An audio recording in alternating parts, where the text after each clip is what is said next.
Want to change your Gmail password but not sure how? We are here to help. My name is Saad, and in this video we are going to see how you can change your Gmail password easily. To change the Gmail password, I'll go to myaccount.google.com and hit enter. On the left, we will click security, then scroll down here and select the password. Give your old password for the verification. Click next. Now type your new password here and make sure that it fulfills all of these criteria. And let's click on change password. It will show you this prompt. Click on change password and done. Your password has successfully changed.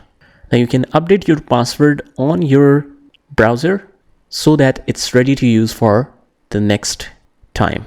So that's it. I hope you liked the video, and if you did, hit the like button, subscribe to our channel and turn on the notification bell so that you can get notified of all the future videos.